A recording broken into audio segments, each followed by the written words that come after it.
Welcome to the Pistis with Us podcast, where our faith unites us in conversation. You can expect thought-provoking discussions with theologians, pastors, scholars, and all other Christians who share the testimony of God's amazing grace. We invite you to be a part of our community to share your thoughts, questions, and stories. Join the conversation.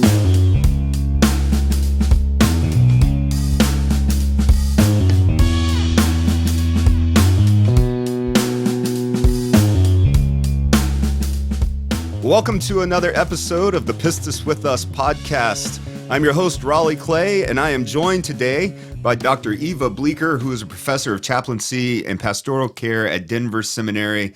Chaplain Eva, I'm so excited. Thank you so much for being on the show today.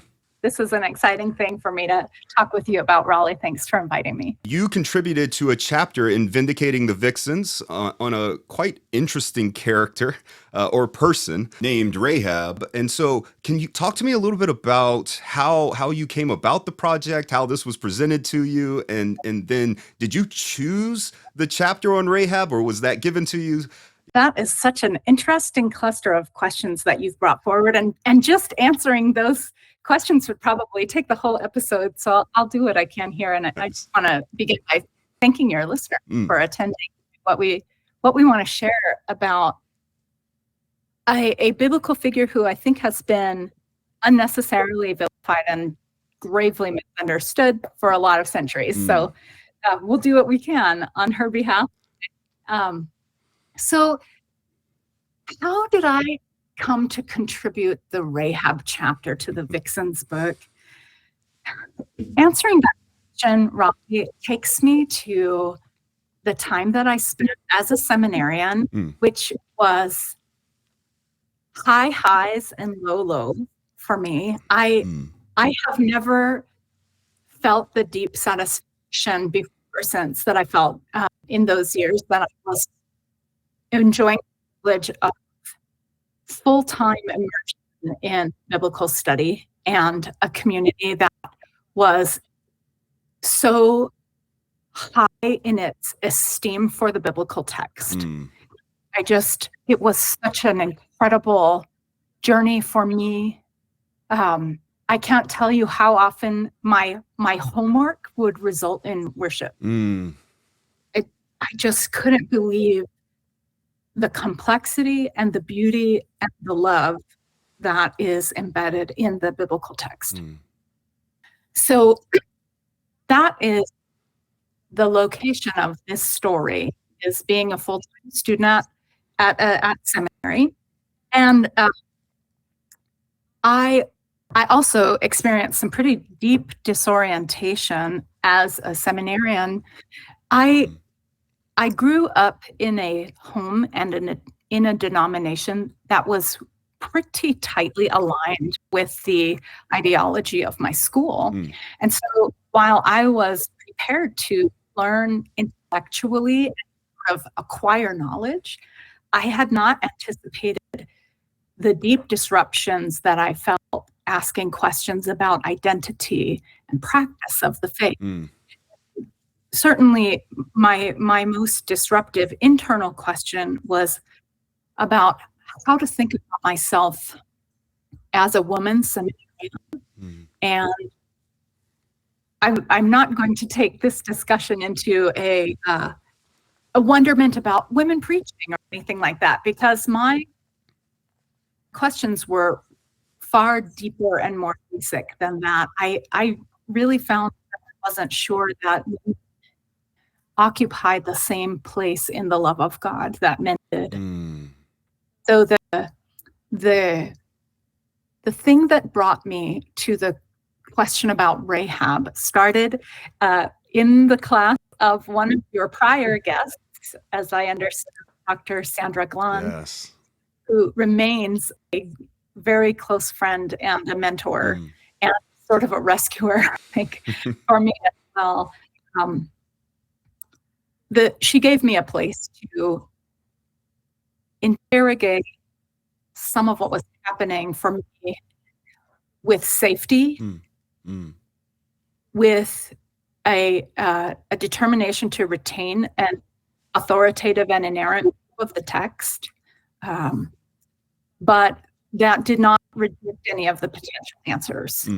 So in my studies with Sandy, as I love calling her, I found myself very curious about the genealogy at the beginning of Matthew's gospel. That's where the Vixens story begins for me. So in a block of independent study with Sandy, I asked the question, why are these 5 women's names included in this highly stylized, highly determined genealogy at the beginning of Matthew? We don't need them for a basic understanding of the family line of Jesus there. And what I found when I sort of asked myself, what story am I telling myself about these 5 women's names here? The answer to that, embedded in my theology, picked up in my childhood, adolescence, along the road of early adulthood, was that these 5 women's names are here because what they have in common is some kind of sexual dalliance or some kind of sort of bad girl status to, or if we were going to use the title of the book, they were sexualized or vilified in some way by the unity of Christian faith. I wasn't sure how the Virgin Mary fit in that category, but that was the answer that I had read and been taught. So as I began asking these questions in normal study, I was so encouraged by the answers. So I did some writing on all 5 of the women who are mentioned here in Matthew's genealogy. Nice. And it was transformative for me. And so when Sandy had this vision of what we could do with a book like Vindicating the Vixens, which is so delightful to promote because none of us gets one flat dime. Right. So, go buy a case of the book and give it away to your friends because it benefits women who are being sexually trafficked through international justice mission. I love being able to plug that. Yeah, that's good.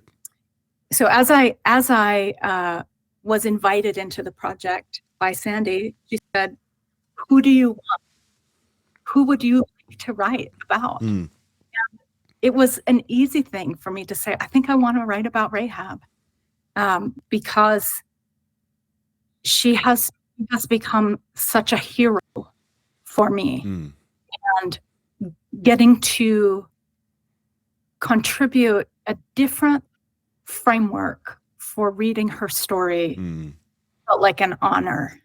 And so that's how that came about. Yeah, that's I appreciate you sharing all of that. And it seems in some ways quite vulnerable for you to share that. And so I appreciate your openness. And so there's a few things there that I'd like you to talk a little bit more about if you're comfortable. Because at the beginning of your chapter, that's some of the things that you mentioned is how you begin this chapter and asking some of these questions that when I was first reading a couple of years ago, and then it was called back to mind when I was rereading to prepare for us just to have this conversation. The questions that you're asking, like you said, go beyond like what roles or status or positions a woman can fulfill within the church or even within a marriage or anything like that. So it goes beyond the complementary egalitarian argument or debate or tension to something that is much deeper. And I think it's important for maybe our listeners even to understand some people that might be in the same boat and same situation, which is really, in essence, when Dr. Glahn and I were talking about this, that was what was brought up in my mind, that there's likely people who are struggling on the outside, hearing the way that these women are taught, and in a lot of the either the marginalization of the women or the vilification and the sexualization, and it just Yeah, it just seems that's a blanket that's cast, that then you're reading about all of these women in the Bible, and they get cast in this really vilified scenario to where they are seductresses, and all men need to be careful of all women, and it's just not a healthy place for any of us to be as brothers and sisters in Christ. But it seems like the heart of what you're saying is, your questioning was whether God loved you the same, or to the same degree as men, just because of and I think that's a natural conclusion to some of this that has been taught in a certain way, this is part of the series, is trying to move us past. So I appreciate you sharing that. But is that proper to say? Is that what you were going through? I think that's a great summary, Raleigh. And I will say, you're using this word vulnerability, and I'm glad that you can feel that, because I don't think that any real change, meaningful change, in the direction of true brotherhood and sisterhood can happen with sort of a recitation of fact. Right. I think when we hear one another's stories and we consider one another's identity in relation to the story, that's when ideas can get changed. When we have access to a narrative that shows a different way of being, that is also the pathway to transformation. So, and that's where my doctoral research sits. Okay. So, I like talking about that. But the role of vulnerability, chosen vulnerability, volitional vulnerability in the community of faith is, I hope, an incarnational way to create a different kind of community. So I have come from a background where I would never have used myself as an example. It would have been terrifying for me. I would have given you some facts, of statistics, or some such. But I want there to be a different kind of invitation for the community of Jesus. Also, I want to be faithful to declare what the Lord has done in my life.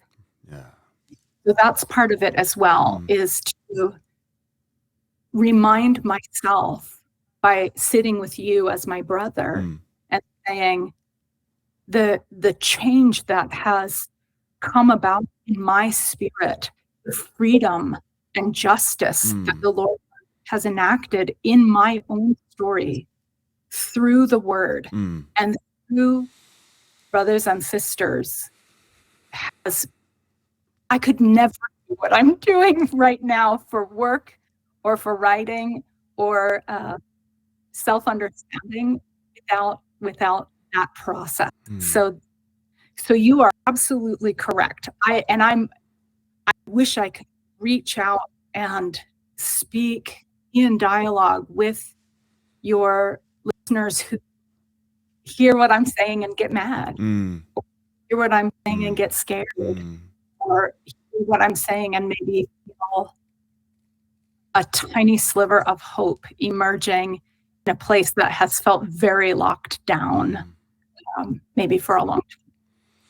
Yeah, I appreciate that, and hopefully, as there's interaction with the episode, I could just send it your way if you're willing for that, and I think that again could be so beneficial for people. Yeah, and we could just talk about. I think that the whole time, but as we think about a person. I'm trying really hard not to say characters throughout this series because it becomes so easy to distance ourselves that the people that the Bible talks about, that they're just characters in a storybook for us, and we become separated and we remove ourselves from the real life vulnerability and pain and suffering and hurt that's actually trying to be experienced through the text. And I'm sorry, now I'm off on a rabbit trail. So talking about Rahab, and she's, I said, an interesting character at the beginning. I actually think she's quite an incredible character, or person. There we go. Person in the narrative, and for many reasons.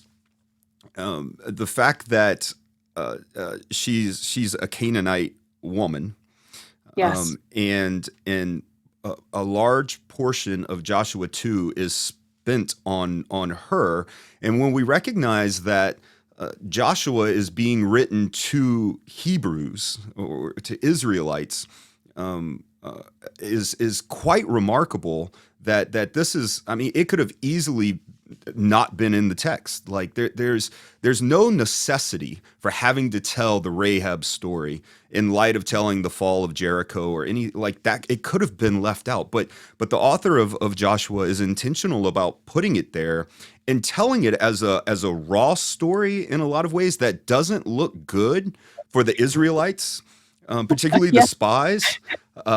And so yeah, I find it so fascinating as I'm reading this text, and I'm reading it over and over again. I've done some writing on the movement, Israelite movement into the land, and I proposed Rahab as a test case for a thesis that I'm trying to work through, and I just find it utterly fascinating that when we get the spies going into the land, the place that they go is a prostitute's house. How about that? Yeah. But when I hear this preached and taught, I can't recall a single time. I'm sure there are pastors and teachers out there. I can't recall a single time that they're denounced for that action. But Rahab is focused on for being a prostitute.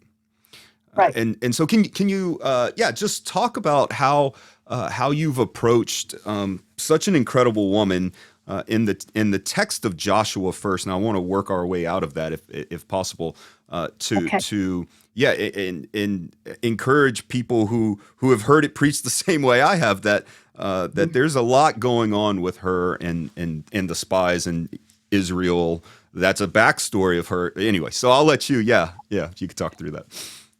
And I will, and jump in anytime, because it's fun when we have a research area in common, and I'd love to hear what you think as well, right. What you've learned. So I am a member of that group that you just named, which is people who had heard this passage taught and preached, probably from preschool days, because acting out the Jericho story is so fun, right? And some of the themes that are present textually here are inappropriate for children, these little kids. Right. But so again, I'll say the framework for the narrative that I received and had never questioned is that these are two representatives of the people of God, the spies, who are above reproach and who are smart and following Joshua's instructions.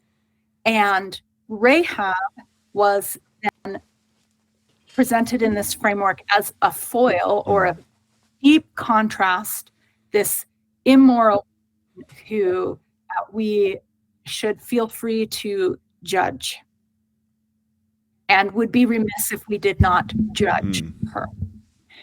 So that also was the way that I received the story and had never screened my reception before.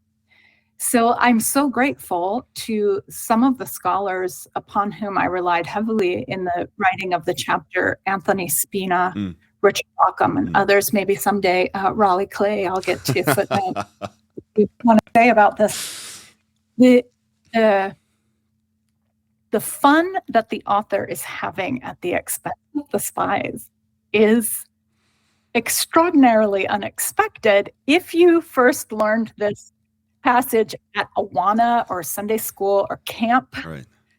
The double entendre of sexuality is completely framed against the spies character. And to be clear, it is never directly stated that they had sexual intercourse with anyone at her house or with her herself.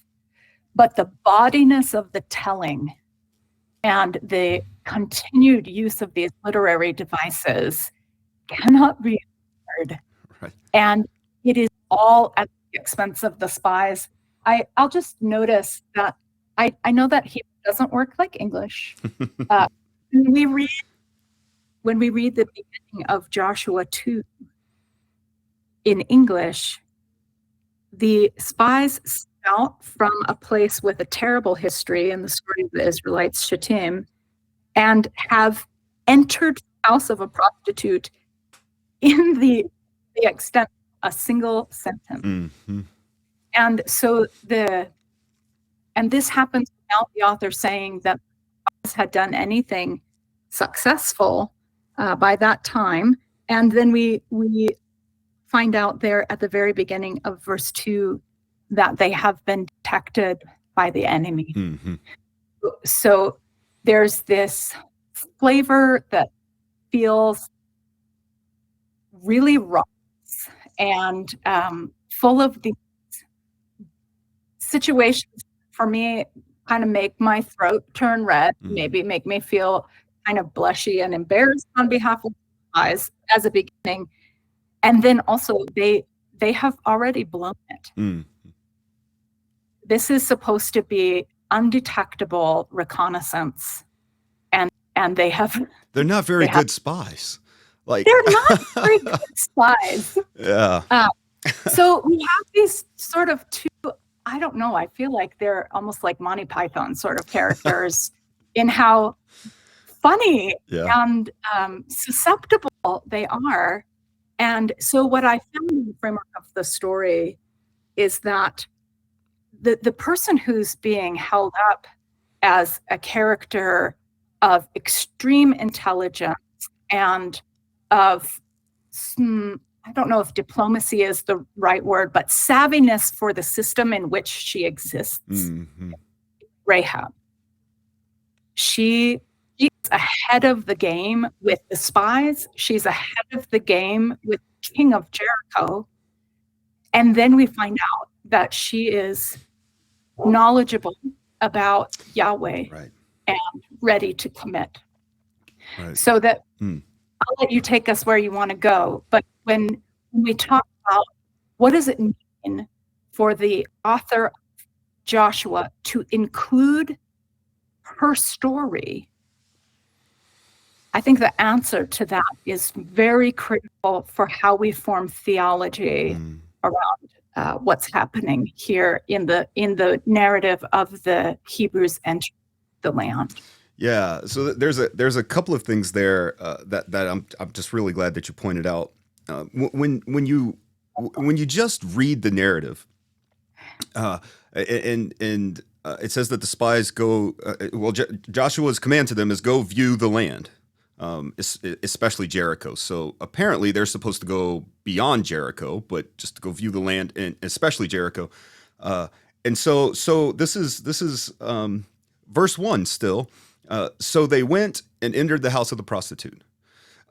It doesn't say anything about them going check out the land, or so they went and they entered the house of this prostitute, and it just blows my mind as I read it in that light of not through the lens of which I was taught it, but just what's the narrator trying to say? And you're right, there seems to be so much allusion or innuendo to what is taking place. And so, and what turns out is the one that you would expect to be the foil actually becomes the hero or the heroine of the story itself. And her confession, this is, as I was doing the little bit of writing that I was doing on it, the one thing that blew me away is the great character of Yahweh is experienced through a Canaanite woman who, depending on how you read the narrative of Israel moving into the land, should have been killed, done away with, if that's how you read the narrative.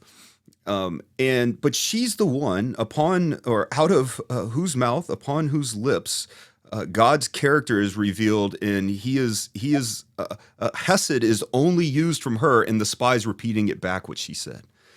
I mean, how in the whole book of Joshua, how incredible and how remarkable that the Israelites know Yahweh to be the God of Hesed, and it's from the lips of this prostitute that it's spoken, and his character is revealed, and I'm only saying it like that because she's not the person that we would expect, and she can't be the person that the Israelite audience reading this would expect. But yet, this is what the narrator presents. The author presents this Canaanite woman who is the one who reveals the character of their God. Back to them, and I just find that so incredible and so provocative that this is the way that the story is told. And so you mentioned how we understand this is going to bear deep theological connotations. Can you just talk to me about what you mean by that? Sure. Before I go there, I just want to say the courage that she shows there in verse 11, chapter 2, verse 11, knowing she is facing death. Everyone she loves is facing death. The phrase melting with fear is so powerful. And I think also a phrase that we don't want to surrender too quickly. We don't want to move over it too quickly. That in a situation of certain death and terror, she is going to say, "The Lord your God is God in heaven above and on the earth below." It's just extraordinary. And then, like you said, she's the first one to confess this in the scene, and then the spies give it back to her. So, this section of Joshua is a sticky section for us theologically. This directive, this holy directive to leave none alive, is not a comfortable place for me theologically. I would feel more rest, at least at first, to just ignore it. The danger, one of the dangers perhaps, is to read this directive from God as an instruction for something like ethnic cleansing of the land. I am not going to pretend that that's an easy place for us to make sense of the way that you and I read the text as non-allegorical, but as actually a historical telling.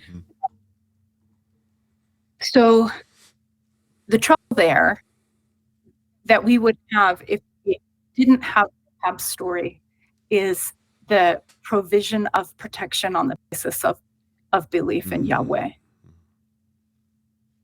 Because she claims a place of belief in Yahweh, the spies then say, "Our lives for your lives." What do you want to say about that? How would you add to what I'm saying? I'm really curious to hear too. So most of what I've been doing is working through how do we understand the Israelite movement into the land, what most people would call the conquest, the Canaanite or Israelite conquest, in light of Christ's command to love and love one's enemies, except the Canaanites. And so some of the conclusions I've come to is that the intention of Yahweh is not for the Israelites to move into a land and slaughter a bunch of people. That what we see in Rahab is God's intention, that they would go and declare peace to people, and that people would turn as Rahab did, and become, in essence, Israelites. And Yes. and so some of the language, especially of the ban, the harem, and some of the other hyperbolic language of leave no one alive, or allow no one to be, is another way of understanding that. And so my argument is that allow no one to be a Canaanite, allow no one to remain a Canaanite, to utterly destroy their identity. To where their identity is no longer wrapped up in what it is to be Canaanite, but what it is to be God's people. Yes. And so that's and I think there's a lot in that I've tried to spend a long time unpacking, and actually gave this paper at ETS, the regional conference, and yeah, I'm more convinced when I read the Rahab story particularly. But just in the way that the narrative works itself out, and that Canaanite people, and we'll get there into the Mathion narrative of this other Canaanite woman, but also the centurion, who's a Gentile, likely from the same region. I mean, we don't know a lot about him, so that might be a little bit of white line reading. But at the same time, the general in David's army, Gentile, and you get Ruth, a Moabitess. Yes. And so all of these people that God has used to bring about the seed of promise has come through them, which then I think is what Paul picks up ultimately when he starts to talk about Abraham, and those who are children of Abraham are those who are of the faith.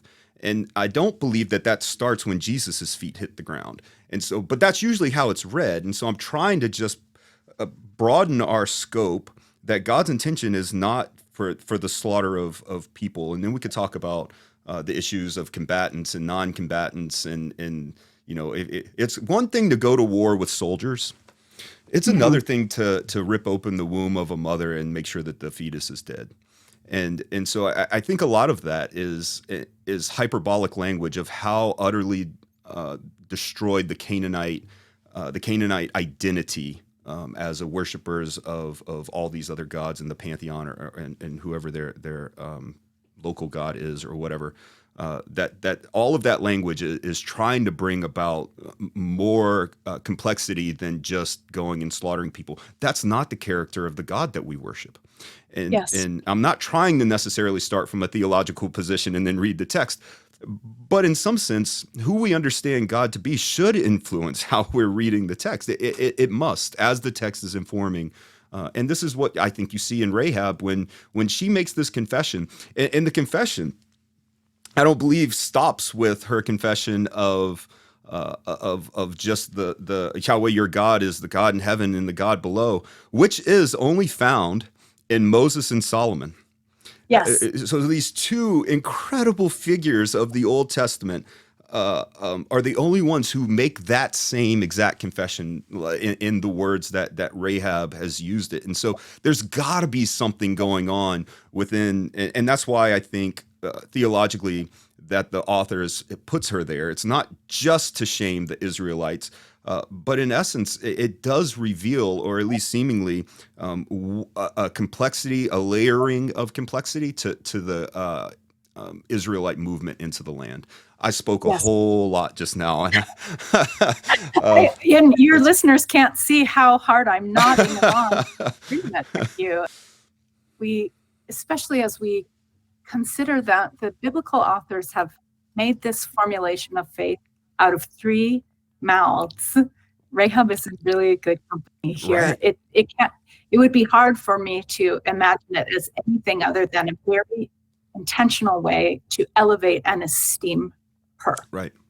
I think too, where I might pick up where you left off, Raleigh, is as we think about the theology that we take from her story and continue following that story, we would expect that after this incredible incident at Jericho, that she and her family members have been preserved, would remain as outsiders, that they would literally and metaphorically actually live outside the community of Israel. They might be allowed to remain breathing, but what we see instead is that she lives among them. I love that you pointed that out so brilliantly. It's so extraordinary that she does not carry this mark of outsider status. She is integrated into the community. And when we get to the Matthean genealogy, what I have to remind myself that Rahab's DNA is in the body of the Lord. Right. Yeah. Right. This is serious integration into a community for her to be in the line of Jesus. So what I want to appreciate from what you're saying is maybe in a way for us to reframe the narrative constraints for Rahab also gives us a way to reframe what we imagine our narrative constraints are for this whole section of the Old Testament. Right. Yeah, and that's really my passion in it, and I think it's just so beautifully exegeted through the life of Rahab and through her interaction with these spies, and it's another thing that's fascinating to me here is okay, so if she's among a people who 40 years ago, the Israelites are coming out of Egypt. So this is some time, right? And so there's probably a generation that's talking about what happened on the way out of Egypt. But what does she really know about Yahweh? That he did this, but just by those acts, and I came across some scholars who say, well, she's not really making a pledge of allegiance here. She's just trying to save her skin. And I'm like, that doesn't seem like what her language is going for. That yes, she's appealing to the deity who is for her safety, for her deliverance, and for her family's deliverance.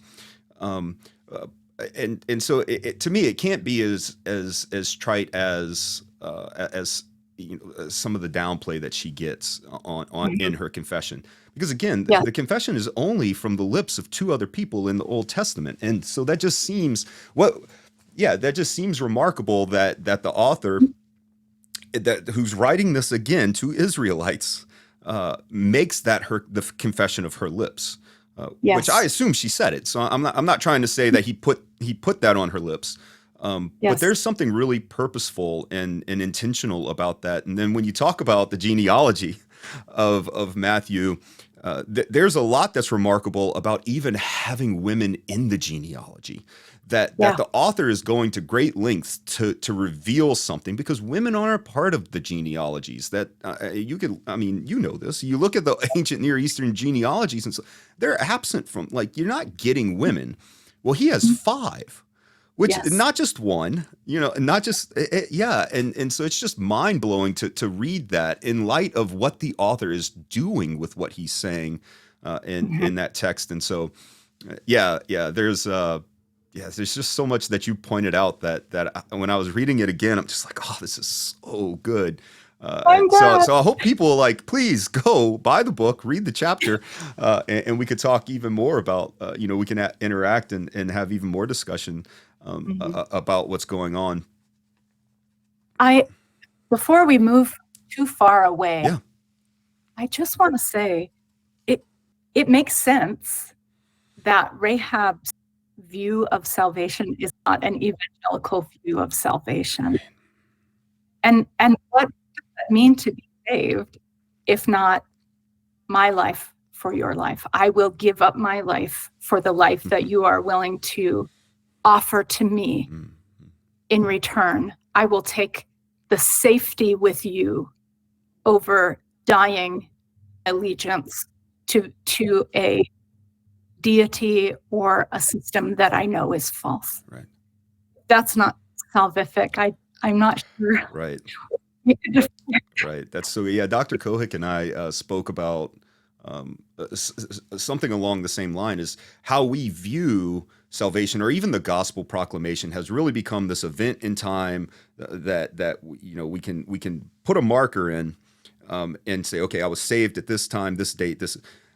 And that's problematic for people that can't remember, or like, I don't remember a time that I didn't believe. I grew up in a Christian household, and this isn't just like, well, I was a believer because I grew up in the Christian, but there was like, I don't remember a time not believing.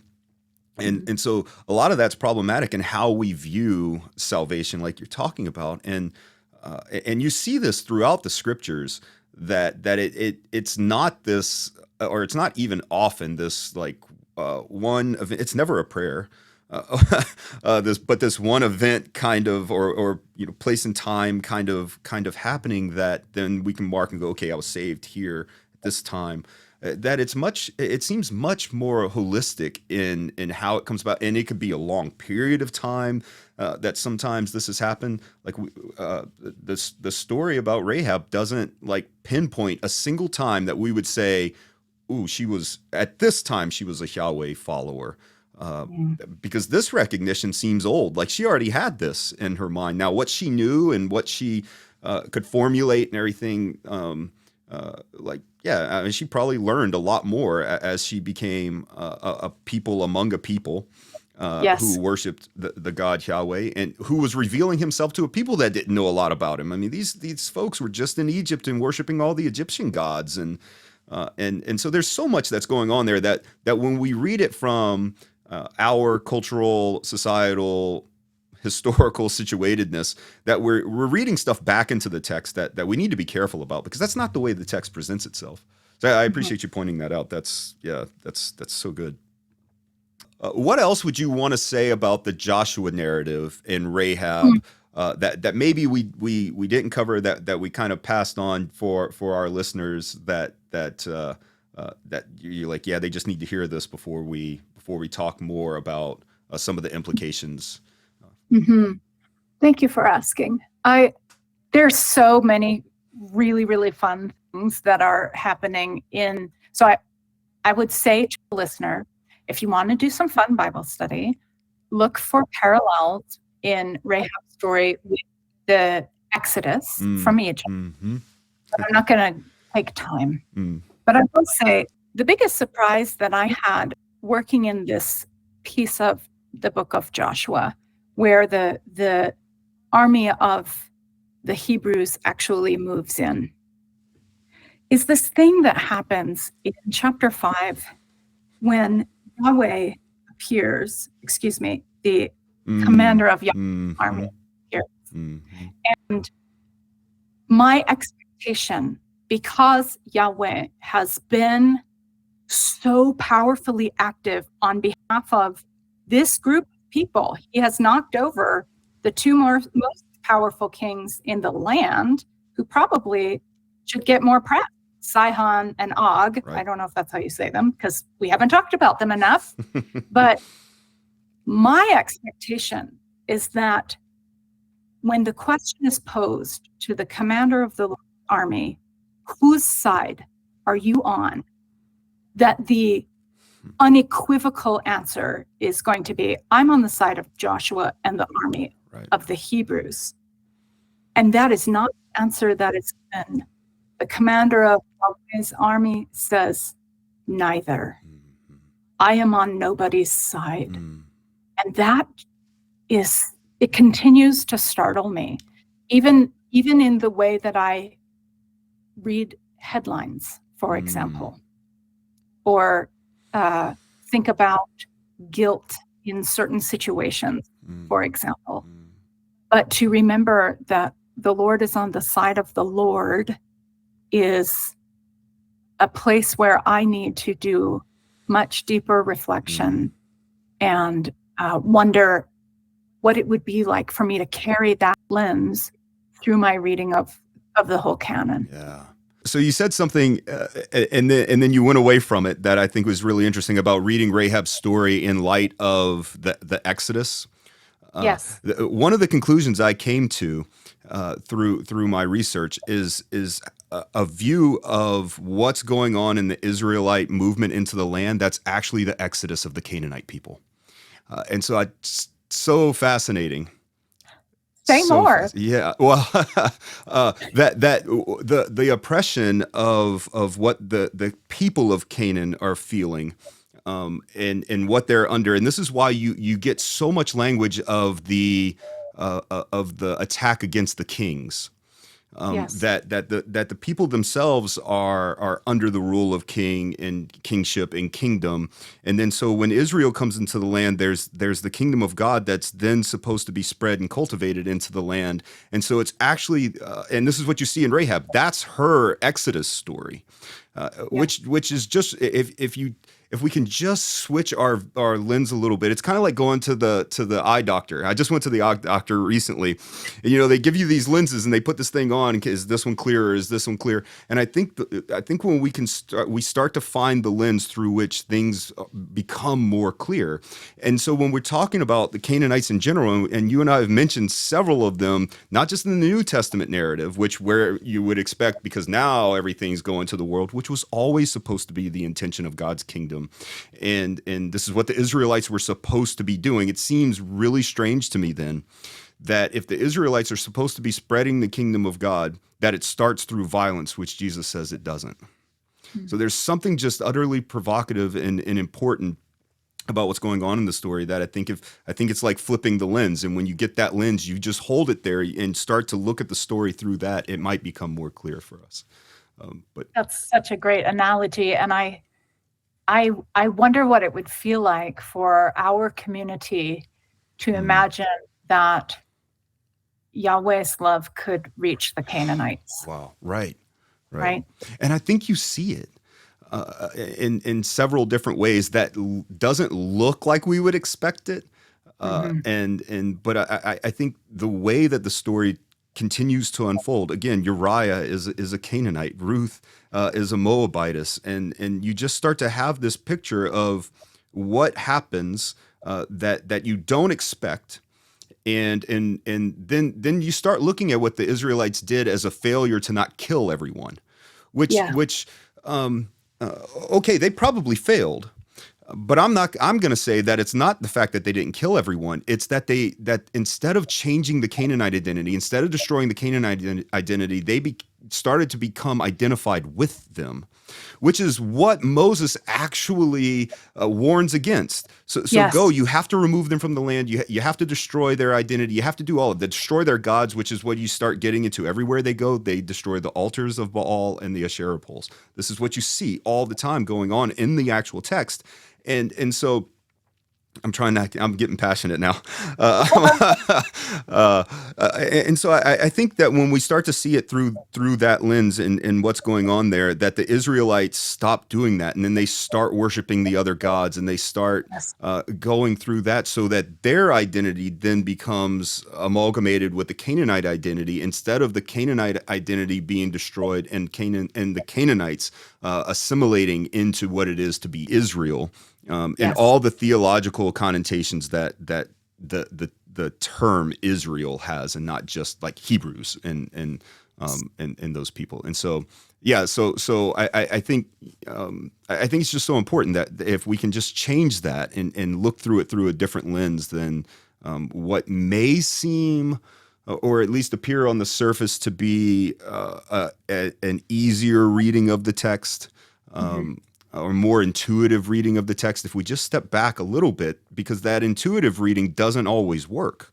It can't work through the whole narrative, and so everybody's kind of maneuvering and trying to do. But as you said at the beginning of our conversation, that this is a difficult text for a lot of people, especially people who have experienced war and oppression and countries taking over land, and I mean, we can talk about whether the land belongs to Israel because God told them it was theirs, and so do they have the right to treat it and do with the people that are there, however?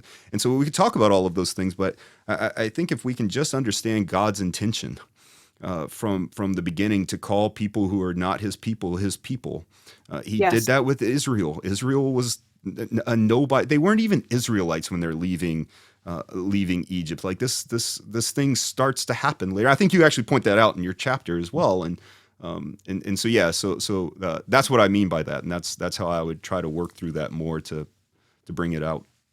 Well, someday we'll have a better conversation on that, because that I have to wonder, Raleigh, even how we might look at the history of our own country. What has been justified in the name of the Joshua narrative, even where we're sitting. Yeah. So this question of what does it even mean to be formed as a people with an identity that belongs only to Yahweh is, I think we're failing, and where I wish that we could together have a really humble dialogue. Right. Yeah. So good. So would you like to talk about the Matthew narrative now? So we spoke a little bit about how he has 5 women in his genealogy, which again is provocative, and how you flip from Malachi to Matthew, and this is what you have. And there's so much in Malachi that if we would read that and then flip right to Matthew, that's just like, oh my goodness, how, like, what are we doing? We want to separate the Old Testament way too much and say that it's not continuous with the New Testament, instead of reading it as a continuous story and going, oh my goodness, this is, and considering how far they are removed from each other as far as linear time goes, it's just incredible. So yeah, talk to me a little bit about Matthew's intentionality in having in bringing about Canaanite people into his gospel. Such a great question. So I'll start by looping back to where I began. So, I approached this genealogy with a question about gender identity in my time and place. And I don't think that is the question that Matthew is addressing tacitly in his genealogy. I think what I may have in common with the original readers of Matthew is that I was interpreting my life through an unexamined lens, to use the metaphor that you just used.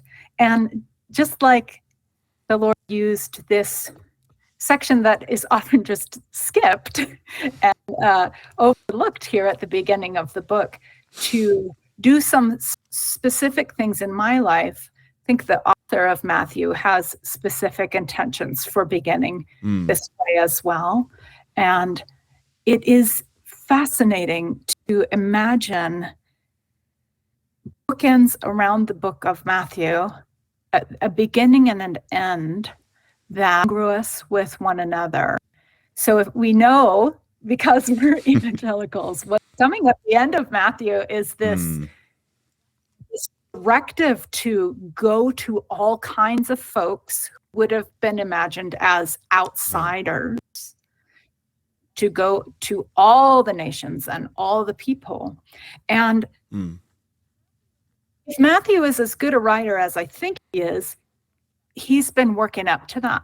And perhaps he begins working up to that right there in that section that usually gets skipped in a reading of Matthew.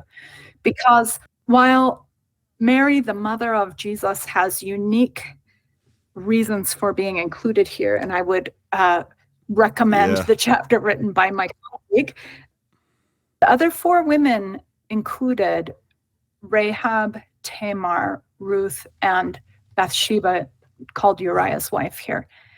I think we could make a pretty strong case that at least 3 of the 4 of them, and perhaps Tamar as well, are identified as belonging to an outsider country. Like they are not Hebrew or Israelite people. And if what Matthew is doing there is showing the integrity of the line of Jesus and also incorporating outsider women in the line, we could perhaps think of that as his starting point to help a reader prepare to be told to go into all the world by the time we get to the end of this account of the life of Christ. So I'm pretty ready to buy that idea, this reasoning for including these stories, for pricking to the front of the imagination the stories of these four women is not to show that there were sexually deviant women in the line of Jesus, but to instead show that Christ himself has the blood of the outsider in his body at the time of conception. And we could say still. So it's a bold way of thinking about, and such a different framework for thinking about it. And so I am encouraged in the question that I brought to the text, which was, is it really to shame? We already spent the whole Old Testament shaming these women. Are we going to begin the New Testament by shaming them some more? Is the intent of the writer of Matthew to show that women are more susceptible to sexual sin than their male counterparts? Or could it be to demonstrate the love of God for every person that he has made and his willingness to incorporate through belief anyone into his adopted family? That was a very freeing concept for me, and the beginning of a process over, going on 20 years now, that I have felt like the work of the Holy Spirit in my life has been not so much to rid me of any doctrines that I received in my amazing church and my amazing education, but to rearrange them so that the love of God is in the center of those doctrines. And his sacrificial and powerful love for everything that he has made, which includes every person that he has made, is beyond my comprehension, no matter how much evidence I see for it. This was the beginning, I think, of that process for me to say, I was telling myself this story about Matthew's authorial choices, but maybe there's a different story that tells a better word about the word, looking at this story. So it's fun to work with that idea there in the first section of chapter 1, and to imagine it being sort of the first step on a path that ends with the commissioning of believers in Jesus to transgress their own boundaries in pursuit of God's love for all people. So that, I would say that there. What do you want to add, Raleigh? Yeah, and just listening to you, what continues to strike me, and the beautiful reality of how the redemptive story of God plays itself out so practically within a genealogy. The thing that most people just pass over because it's boring, it's a bunch of names, they're hard to say, some of them, and we don't really know all that much about others, and it's like, why put this here? But I think you're right, and along the lines of what you're saying, if we understand what's going on in the genealogy and the beautiful redemptive story that's laced throughout, by the time we get to the end of Matthew's gospel, that's just a pushing even further of what's going on at the beginning of it. That is founded, rooted, and planted in a covenant in the Hebrew scriptures that people will talk about as being so different. Then now it's going to go to the Gentiles, and but that redemptive story begins with a guy who's in Babel or in Babylon and is called out of Babylon right after the Tower of Babel, and this is where you find Abraham, through whom all these promises are going to come, who's in the genealogy with all of these other people that he was promised would come through him. And it's just something incredibly beautiful. I think far too often we read the Abrahamic covenant and go, okay, he's going to be the father of many nations. That comes about through Jesus. But Paul seems to do something different with that, and the fact that he's going to be the father of many nations of those who believe, and they're actually the true Israel theologically, and everything that's going on there. And again, coming back to the issue of the Canaanites, you're just seeing this picture play itself out in ways that maybe have been swept under the rug a bit, or just kind of brushed over. So I wonder if you would mind if I mention that there is an interesting parallel between Rahab and another story that has been very troubling for me, and I think for many readers who find it on first or 50th reading to be somehow uncharacteristic of Jesus in his interaction with a woman. When we arrive at about the second half of Matthew 15,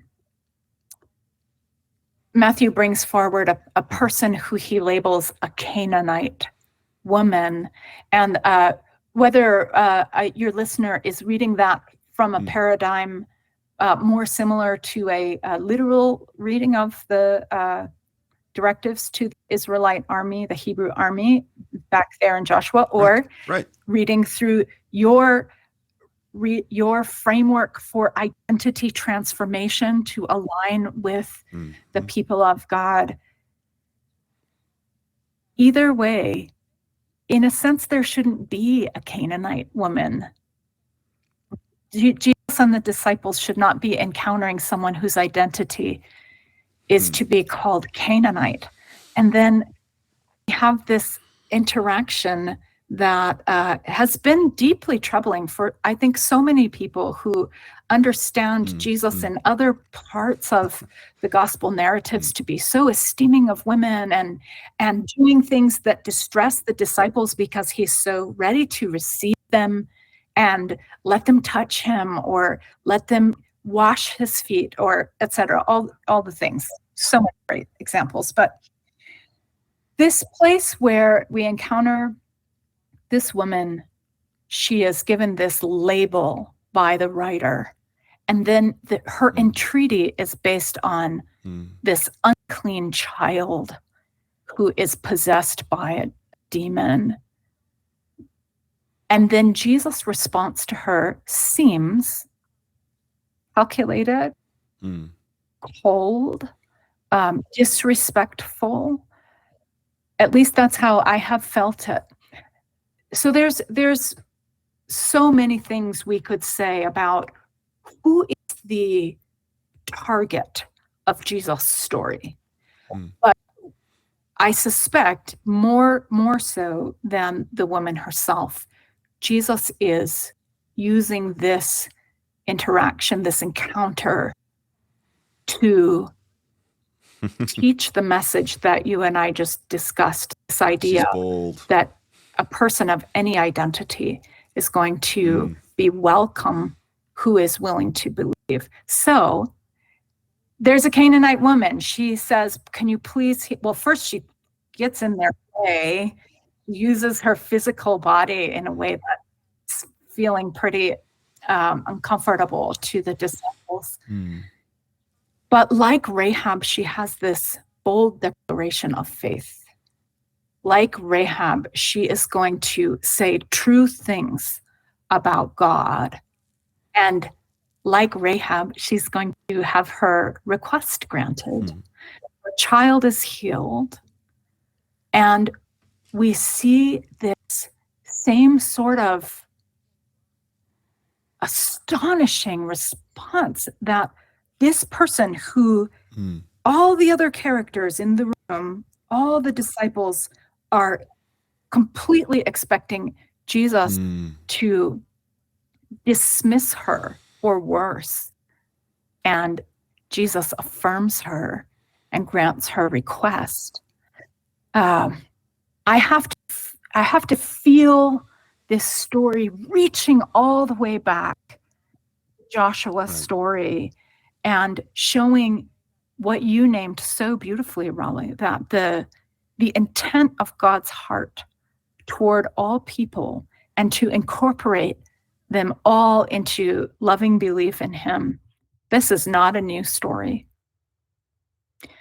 And the way that Jesus then affirms her and grants her request, I think falls in line with that reading.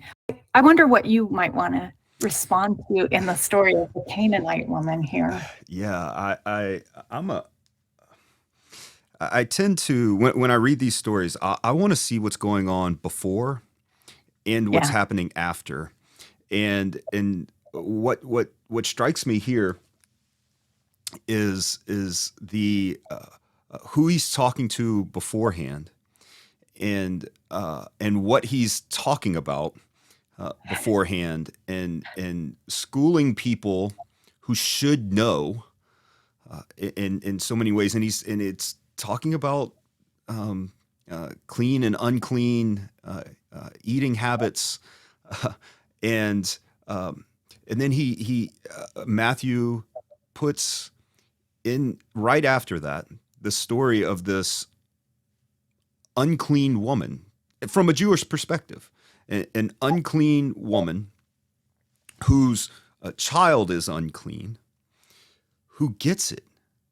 Yes. Who doesn't need to be schooled, who's actually, in the framework of the text, is schooling Jesus. Yes. And I think the rhetoric function is just absolutely incredible.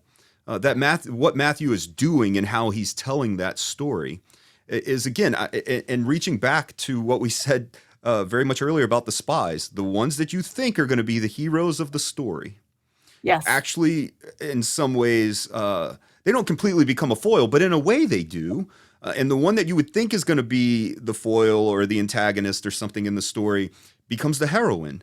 And when you just look at the utter faith of the Canaanite woman, earlier in Matthew's gospel, when he's the story of the centurion, he makes almost the same statement. Like, the centurion's talking to him, Gentile guy, either Roman or maybe working for Herod or something, like who don't really know what he's doing, but Gentile. Almost every scholar admits that the guy's got to be a Gentile, right?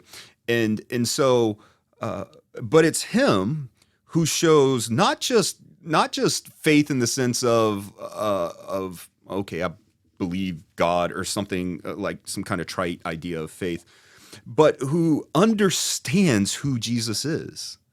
That Jesus even commands sin and or evil, sickness, and death, and it has to obey him. There's no other power like that, and he recognizes it in the sense of his own power, right? And in Luke's gospel, he talks about John the Baptist's doubt right after that. And in Matthew's gospel, he does something a little bit different, which is just as great, just in a different way. But in Matthew's gospel and Luke's, but he makes this statement of, I haven't seen as great a faith as yours, even in Israel.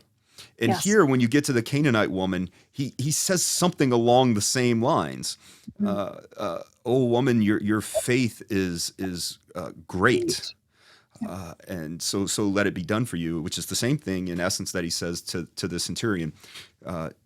Two Gentiles who you would not expect to know who Jesus is, but this woman, who, in the way that Matthew tells the story, is just so incredible, so bold, not caring about how she's coming across in her boldness, and at the feet of Jesus begging, which even the connotation of how our posture should be in ways that we could. I mean, there's so much that we can grab out of this that's just so incredible. But those two statements of the greatness of faith that Israel should have shown, they don't.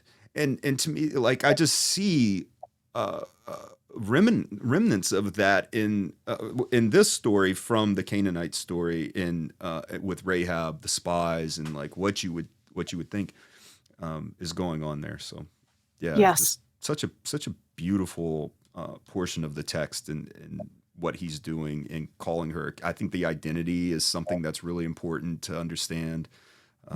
And she gets nothing besides a title of Canaanite woman. Yes. And there's just, Matthew's doing something that's just so incredible there. He is. And if I were going to bookend my own experience with this passage, this is a confusing read for a man or a woman who is wondering if God esteems women followers the same as he esteems men followers, because we see this behavior from Jesus, and it's frightening if we don't contextualize it the way that you just did and imagine what Jesus' purpose is by beginning the encounter by saying exactly what the disciples would anticipate him to say, maybe exactly what the original readership would want him to say to this person. Right. But then the way that it closes is so different and so counter-narrative to the results that would have been anticipated in the story. And it's been, you hear me saying this over and over again, but the way, a deep respect and consideration for how the whole narrative functions, and the framing of authorial intent and reading beyond a proof texting sort of way of engaging with the text has been so freeing for me to see the beauty of Jesus' reaction to her faith rise up higher than the language about dogs. But to see this is the way that Matthew is going to tell this story, so that his readers have to consider their own prejudice and how to consider their own readiness to obey those instructions that are coming at the end of the book. Just incredible. And I can see your passion in it, which it's infectious in all the right ways to understand the text. So, just so incredible. I've kept you for a long time.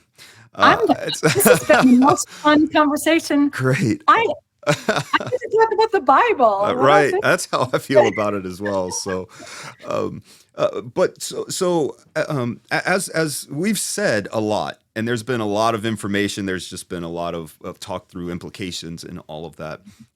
So if you were to tell someone who's maybe listening to this, hasn't read the book, and you wanted to encourage them to read the book, specifically your chapter, what would you say as a promotion for the writing of the book itself and everything that's gone on in that, and in particular your chapter?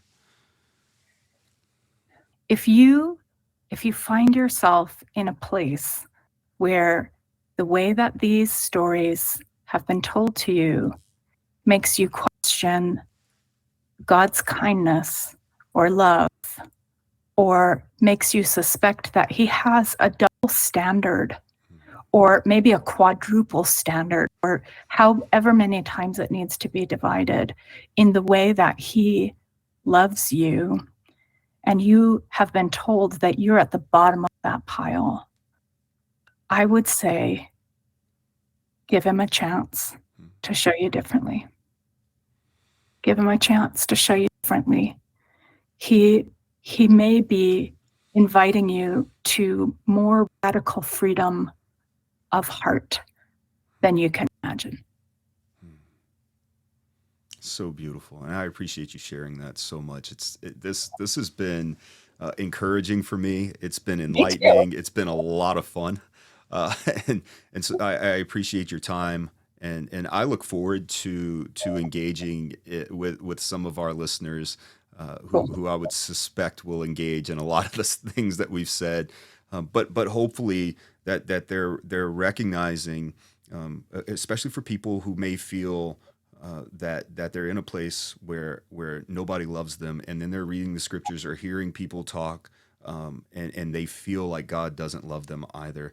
That they would find hope in our conversation, and which will compel them through that hope to read the scriptures and just see who God is revealing himself to be as a God of chesed or loyal love, of faithfulness, of a God who reaches out to those who are oppressed and burdened and hurting, who reaches out to the marginalized people, and he transforms them, particularly like Rahab, and he takes a military outpost prostitute, and she then is in the lineage of God in the flesh, and that you said something so beautiful earlier about that her blood runs through Jesus's veins even now.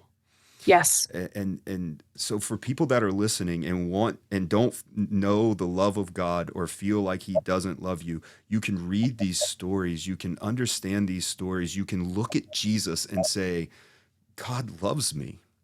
Yes. God loves me, and be able to take heart in whatever the world is going to throw at you and whatever people are going to say and throw at you. There is one who loves. And he's calling a people to gather around and love you as well. So hopefully people can walk away with that message and be compelled to understand God, who he's revealed himself to be, in the revelation that he has given us. So thank you so much. This has been great. I'm so excited. It's gonna be hard to do anything else after this for me now. But yeah, thank you so much. And yeah, I'd love to have another conversation at some point in the future. Be fun. Thank you for joining the Pistis with Us podcast. To keep the conversation going beyond the camera, be sure to follow us on Facebook, Instagram, TikTok, and subscribe to our YouTube page, as well as wherever you listen to your podcasts.